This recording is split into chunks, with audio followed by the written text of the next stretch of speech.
And good day to all, it's your boy Burner here with another video, this time discussing the Eater of Worlds. Now, I'm going to discuss this again in two parts. Part 1, I'd say, will be about the preparation. Part 2, obviously, moments before the boss fight. One of the first parts, obviously, about fighting this next boss is, well, just a slight disclaimer, which I put in the edit already. This is corruption exclusive. Assuming everyone just disappeared already, maybe not even showed up in the first place. First bit about this boss fight preparing is exploring the corruption. Because even if you decide not to destroy some of these corruption orbs, which by the way, if you destroy them via a bomb or hammer, then you'll get some items as well as like a 3-stage step to spawning Eater of Worlds. So if you destroy 3 of these corruption orbs, you can spawn the Eater of Worlds. Now, as you saw there, it dropped a musket, which means I can have the arms dealer now. You do need a form of ammo, or I think a gun as well, like stick you might find in the jungle. Order for the arms dealer to move in. But otherwise, yeah, you can get a couple of items from these corruption orbs. Although I do recommend destroying only 2 if you're new to classic or if you're an expert, because it would be beneficial, in fact, to have an arena instead, because these tight corridors of the corruption are not fun fighting your worlds. So you saw I got a band of star power, and that can be used for mage setups. So I again recommend saving that if you plan to be a mage. If you don't, you could sell it, I guess. For this next bit, this is about the type of gear, the type of weaponry that you could possibly be using. Now, if you have defeated Eye of Cthulhu from a previous video, then you might have something called Demonite, or if you're in a Crimson World and you're still somehow on this video, you might have Obtain. Now, essentially, these are exclusive to your corruption, and these are the metal versions. And you defeated Eye of Cthulhu, you could craft some, not all, because some things like armor require tissue samples or scale mail or scale or whatever it is in order to actually craft. But with Demonite, can, however, talk to the guide, you can see you can craft a yo-yo, the malice, okay, these are bad. A sword, the Light's Bane, which, by the way, the first time I swung this, I was genuinely surprised because of the new... Anyway. War Axe of the Night, which is an axe, but I'm not going to craft that, and a bow. Now, the 3 things I'd recommend you craft is a bow for ranged, obviously, Light's Bane for, like, general purpose, and a yo-yo for an upgraded yo-yo, although yo-yo is not really required. The axe, you can save until later. But I'd say these are like the 3 main things you might want to... 2 main things you might want to focus on. So, another thing, again, stock up on potions. You're gonna need plenty of them. And if you can, you might want to start fishing already to make your own potions, because that's gonna be beneficial. And once you unlock the dungeon, which is probably going to be in the next video, or maybe the video after, or I don't know. You can replace your old bottle right here, which you need to craft potions. You can get a potion crafting station that will actually help in potion crafting. But musket, yep. Yeah, you might want that musket too. Besides this, you might want a musket. It's a good thing the arms dealer moved in. Wherever the arms dealer may be. All the way over there for no reason. Triads there. Yeah, good enough. Another fun thing to use is the Shield of Cthulhu, which is an expert mode exclusive drop. So if you're in classic mode, I'm sorry, you don't have this. But if you're in expert mode, you'll have this drop, and essentially you can dash with it, and also provides defense. So it's a great thing to replace the shackle with, which I already threw. Of course I did. But this is a good thing to replace the shackle with. So you have that extra defense, and plus you get the dashing ability. And when you dash, you can also damage enemies. But I'm more focused about the dashing part than the damaging part, honestly, because it helps so much in boss fights. Another thing to do is expand your exploration, expand your housing, because after you defeat the Eye of Cthulhu, you should be able to unlock the Dryad, which is an NPC that goes in the jungle. She'll also tell you about how much corruption or hollow is in your world. Spoiler alert, the corruption spreads. She'll basically tell you about how much progress you made. Another good thing to note about is, as I said, start exploring. This is definitely a great time to start exploring more biomes, especially now that you've defeated the boss. You have some weaponry, a decent amount. You have a lot of mobility too, so now is a great time to start working on exploring more of your world, getting more resources. Yeah, exploring more of your world will be a great thing. And if you haven't explored the jungle already, you probably want to do that for three, I don't know, very good reasons. Number one, the boomstick, which is everyone's favorite shotgun in pre-hard mode, because it's the only one. I'm dying. Number two, the Anklet of the Wind, which you can use to upgrade your Spectral Boots to Lightning Boots alongside the Aglet. And number three, Feral Claws if you're a melee player, which will allow you to auto-swing weapons in case you haven't turned on auto-fire right here. I'm circling with my crosshair. So, but it's also used to as part of the crafting tree for the Fire Gauntlet, which is a W melee accessory. So, exploring the jungle pre-hard mode is a really good big deal. And plus, it will save you time exploring the jungle in hard mode when you actually have to explore the jungle to fight a boss. And also there's another boss here in pre-hard mode, Queen Bee, which optional, but I'll still go over the guide.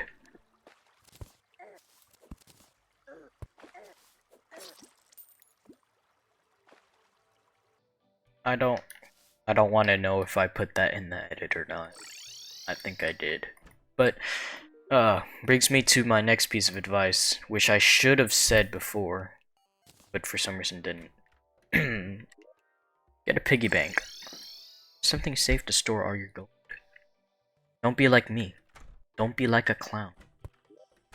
Keep your gold somewhere safe.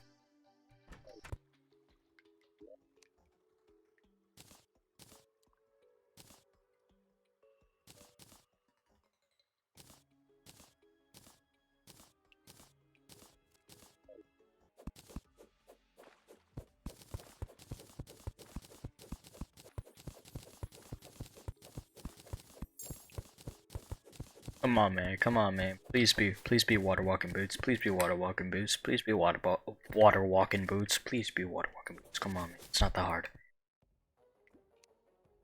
Not too bad, but still kind of terrible.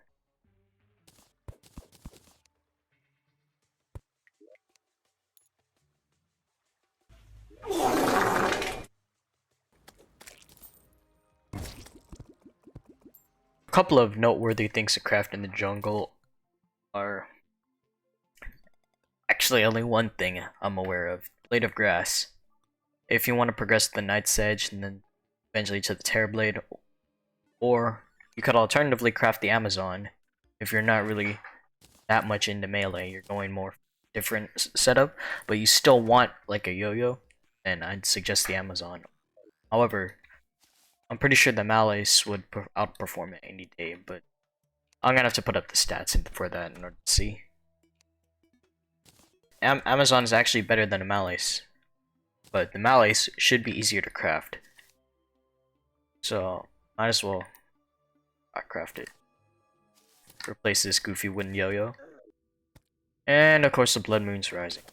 The only notable thing about the blood moon that you could use is the shark tooth necklace. I'm pretty sure from blood zombies.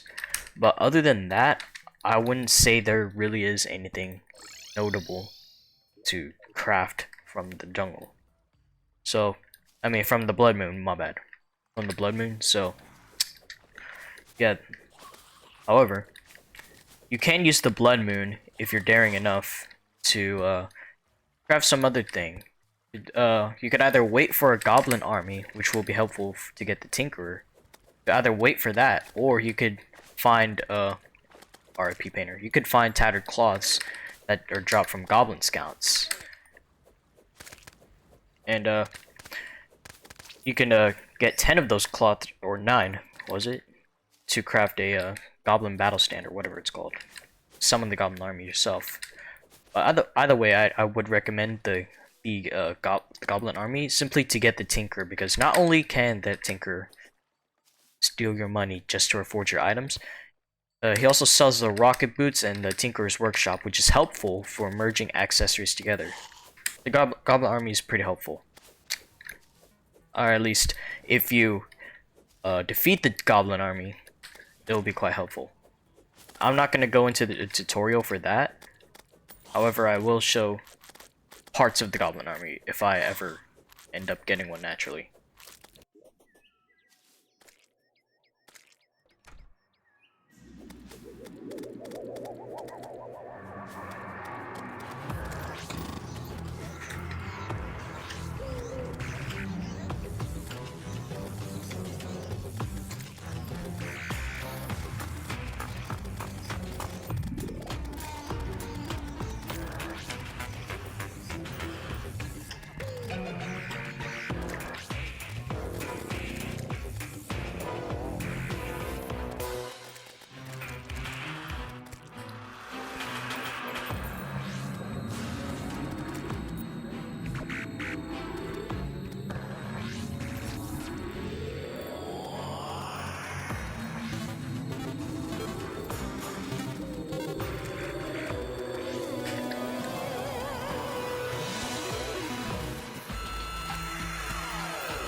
Heavy lifting finally done, it's a great time to find the goblin tinker.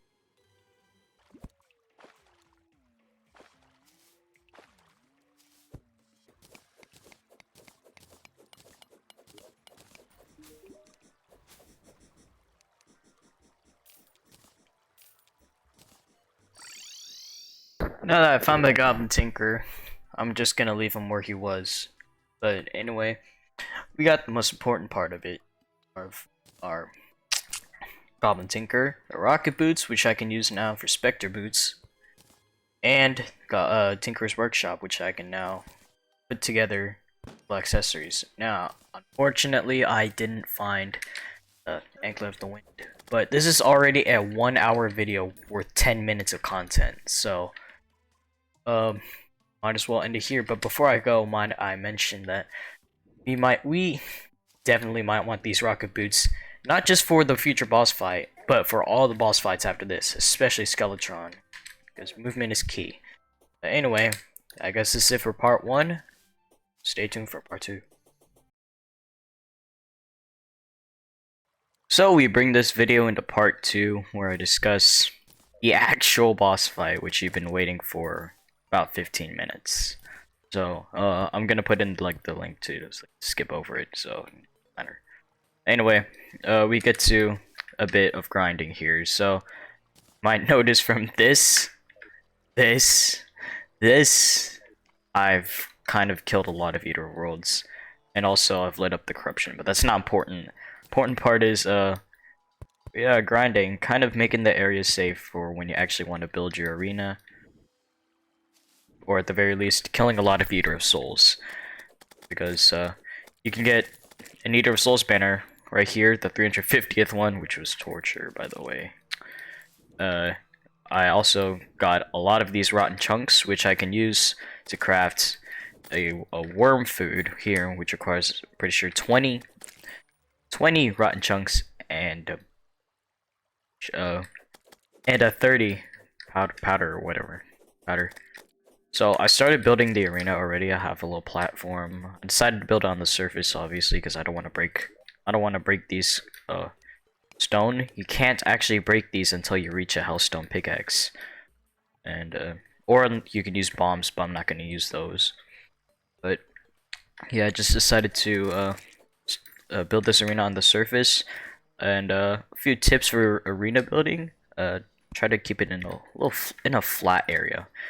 And if you can't make it flat, or if your flat area has a little hole, like these corruption holes down there, and then got a platform. Should platform these up in case you fall down. But also because it's really useful. It's an extra layer of surface. You can just run straight without having to jump. But a recommendation for the arena: you definitely want this. You'll probably want this decently spaced out high, because the Eater of Worlds actually requires ground to go through, and platforms is considered part of the ground. Although it won't actually, with this layering, won't actually stop the Eater of Worlds. Kind of stops smaller guys like this Devourer from climbing up, and it could potentially stop Eater of Worlds from spiraling all the way, going all the way up onto your arena. And build this thing high because, as I said, the Eater of Worlds requires ground in order to actually get to you. So if you have like a little place for height, and that's gonna be an advantage to you, so you don't have to get hit by Eater of Worlds. Also, you might want some of the previous stuff that you've got from the previous arenas, such as maybe a gnome if you're wanting to grind for another one, or you could just relocate it. A heart lantern, a campfire. Just generally do that after you set up the arena, so you know where exactly to put it. And to maximize, just to maximize the buffs that you get, put the stuff like the campfire and the fire pit. I mean, campfire and the heart lantern in the middle of the arena. And don't forget your buffs as well. So one thing that I will get back into is weapons. Just like in the previous video, I went over weapons. This time I'm also going to go over weapons, which weapons are going to be different for every single boss you fight because of either A, progression, or B, the type of weapon that's actually fit for the boss, depending on like how the boss actually is, like how it fights, etc. So this time it's going to be a mixture of both, because you obviously get some demonite, so you can craft some demon stuff, and you also get a little more accessories, but you also it's a little bit of a change in tactics. So yeah, I'd recommend definitely a ranged weapon. You don't want to get close to this guy at all.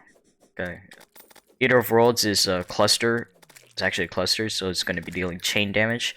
Damage, I'm pretty sure, is very low for each individual segment, but over a bunch of segments, it's going to stack up. So you might want a ranged weapon. But another little good thing about the ranged weapon is Jester arrows are actually piercing. So if I just fire a shot right here, it's piercing. It's also a straight shot with limited range, of course, but it's a straight shot. So, well, although that might not be important, the piercing is what is important. So you can damage multiple segments at once. So you can effectively kill it faster. And I'm just using the Seedler because it's better than the Light's Bane in terms of, alright, maybe not in terms of damage, but only because of this modifier. But I'm using Seedler also because of its increased range. So as you can see, there's these little leaflets flying. Versus the Light's Bane, it isn't really that flexible when it comes to range. You kind of have to... It's up to there. It's there. And range is pretty much key in expert mode. You do not want anything touching you, or else you're gonna get damaged pretty easily. And while I'm on the subject of armor and kind of gear, or weapons and gear, if you did end up killing a bunch of Eater of Souls, you might notice that they drop Ancient Shadow gear. Right here, Ancient Shadow Scale Mail and Helmet. Now I traded these out for gold because number one, the increased critical strike chance, but number two, it's actually more defense with these two. So I'm almost so maximizing my defense as well as increasing my critical strike chance. So if you do get some Ancient Shadow Mail, I recommend that you put it on. However, you don't have to have it because it's already a rare drop in itself. I'm pretty sure it's like 0.5% chance of dropping or something like that. It's already a rare drop, so it isn't needed for progression as much as, well, the emphasis on gold and then its later use of like Hellstone and stuff. But it is definitely something that you might want to look into. Hey, the blood moon's rising. Yeah, yippee.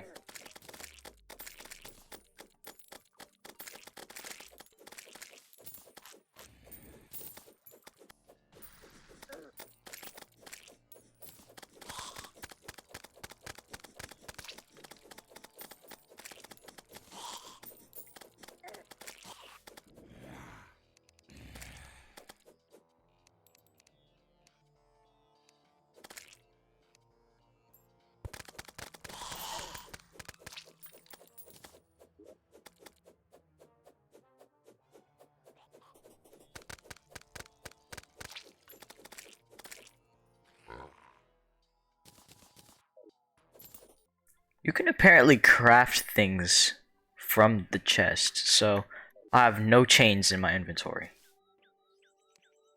See, I can't craft the heart lantern. If I open the chest and go here, crafting window, I have all of this. I can craft an ivy whip, jungle hat, heart lantern, and it uses the chains in the chest. That's actually genuinely interesting.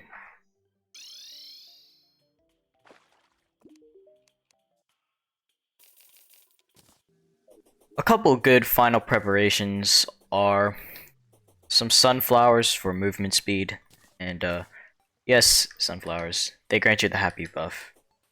And if you need to plant some sunflowers into the corruption, but you don't want to spread the grass, and they do have to be pure grass. They have to be like this green grass. You can get grass seeds from the dryad. Another thing, don't forget your buffs. And for me, I'm bringing my usual Iron Skin regen swiftness, but also I'm gonna bring an archery potion because I'm going to be using a bow. And get these guys out of here. As I said before, summon. Before the fight, you probably want to place banners, especially when you're preparing the arena, to get these guys out of your way. And I'm gonna actually place these banners down just so I can clear the whole place. And some zombies too. I don't really care. One thing about the Eater of Worlds is it isn't nighttime exclusive. However, it is corruption biome exclusive. So it does have to be summoned in the corruption, and you have to be in the corruption the whole fight whenever you fight it, or it will despawn. However, it can be spawned during the day, which I would recommend because at night, you know, there's a blood moon that increases spawn rate. So that's just a little tip to watch out for. So heart lantern.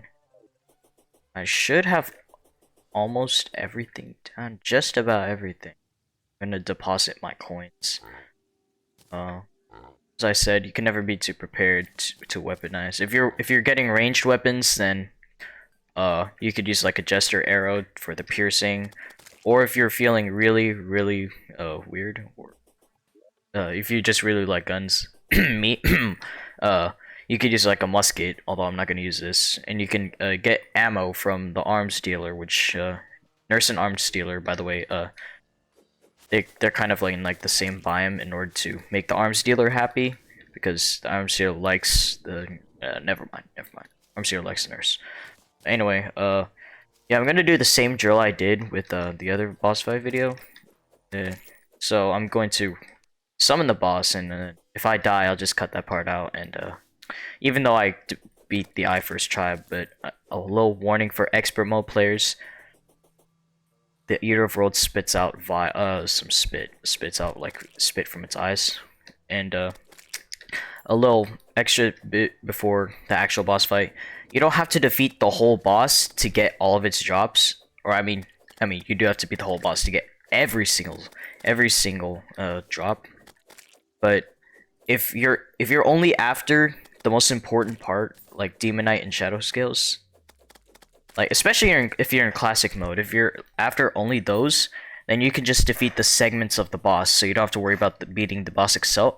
But if you're worried about the expert mode drop, then you do have to beat the whole boss. But anyway, I guess that's it for me. Enjoy the boss fight, hopefully.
That was actually a W.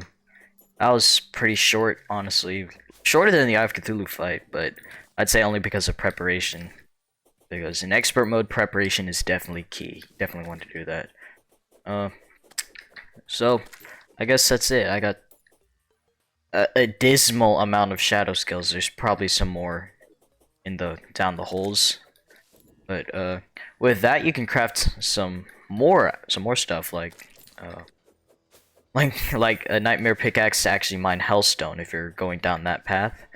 You can also already create shadow armor, and you know, I said I was gonna get to like the crimson part later. I thought that meant making another video, but I can share a little about it now. So Reign of Cthulhu, it summons creepers, little tiny creepers, but there's also like an actual boss you have to defeat. But the creepers do drop like tissue samples and Crimtane, so it's the same as like Eater of Worlds with its tiny segments that you don't have to completely kill. I already have that. So it's just like that in that sense. It's also like, you know, biome exclusive, etc. And I'd say Eater of Worlds is definitely easier. At least expert mode Eater of Worlds is easier than Reign of Cthulhu. Even in classic mode, I'd say so. Because it's just a segment, it's easier to kill. But yeah, anyway, I guess that's it for this video, and hope you enjoyed the boss fight, and I hope you enjoyed like this part of the series. It kind of took me a little bit of time to make because I was kind of busy, but hey, that doesn't mean I'm quitting. All right. Anyways, good day and goodbye.